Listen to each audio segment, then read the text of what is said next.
السلام عليكم ورحمة الله. اهلا بيكم في فيديو جديد. الفيديو ده ان شاء الله هيكون الفيديو الاخير للركنة ديت. احنا صورناها من بداية ما كانت خشب لحد ما شطبناها زي ما انتم شايفين. الفيديوهات كلها موجودة على القناة، وكنا اتكلمنا عن تفاصيل الركنة دي والبضاعة المستخدمة وكل حاجة في الفيديوهات السابقة. فاللي عايز يعرف تفاصيلها يرجع للفيديوهات اللي قبل كده، موجودة ورا بعضها في القناة. الركنة زي ما انتم شايفين كده، مقاس برضو هعيد على مقاساتها تاني. مقاسها 5 متر، والركنة فيها سريرين. دولت عبارة عن 3 قطع. القطعة اللي هناك دي فيها سرير تحت اهوت، الدرج اللي انتم شايفينه ده. والقطعة اللي بعدها اللي جنبها برضو فيها سرير في الدرج دوت. هحاول افتحه دلوقتي واوريه لكم وهو مفتوح. تمام. الشезлونج دوت صوره لكم كده اقرب او اوضح.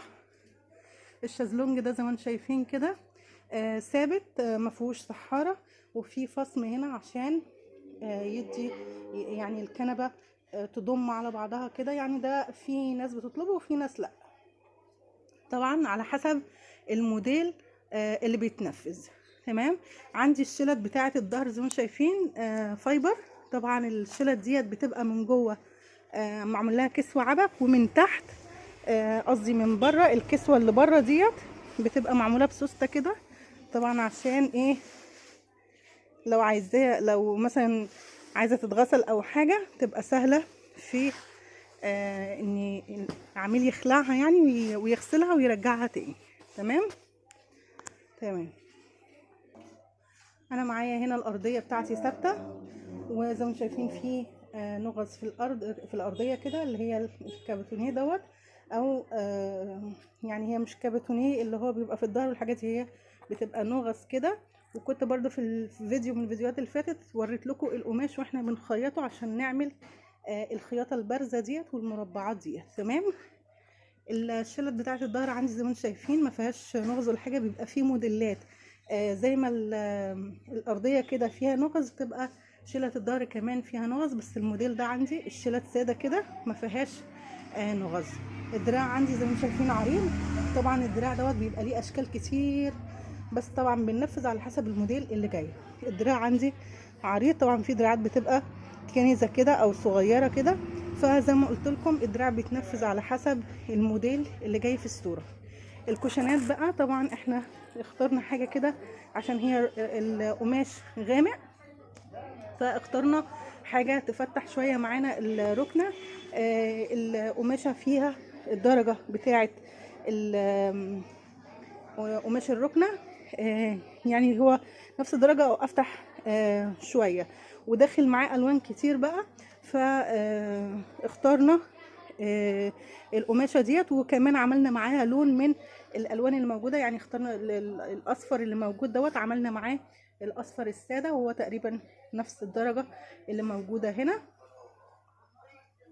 فحاولنا كده ننسق الالوان عشان تطلع شكلها حلو. ودي شكل الركنه كده.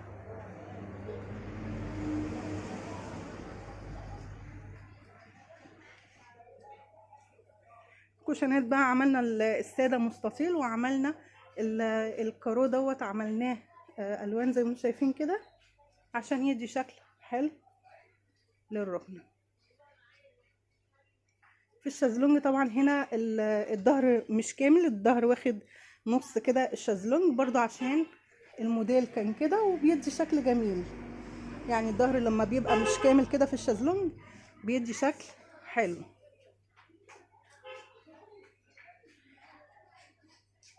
دلوقتي بقى نفتح السراير ديت وتشوفوا شكلها وهي مفتوح. طبعا العميل هو اللي طلب ان الركنه يكون فيها سريرين زي ما انتم شايفين كده.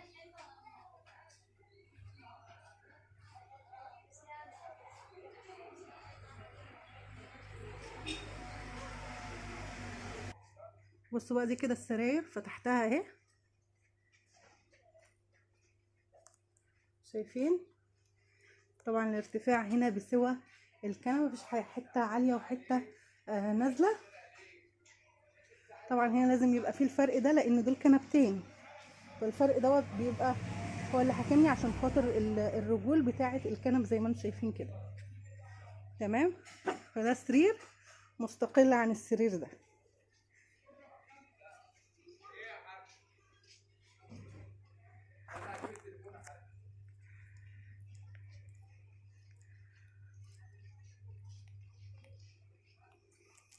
تمام كده. طبعا لو في اي استفسار او في اي سؤال بتسيبوا لنا في التعليقات تحت، او بتبعتوا لنا على الواتساب 012 818 66052. ده رقم زوجي بيرد على كل الاستفسارات اللي بتيجي. يا رب الفيديو يكون عجبكم، ما تنسوناش لايك وشير واشتراك في القناة، والسلام عليكم ورحمة الله.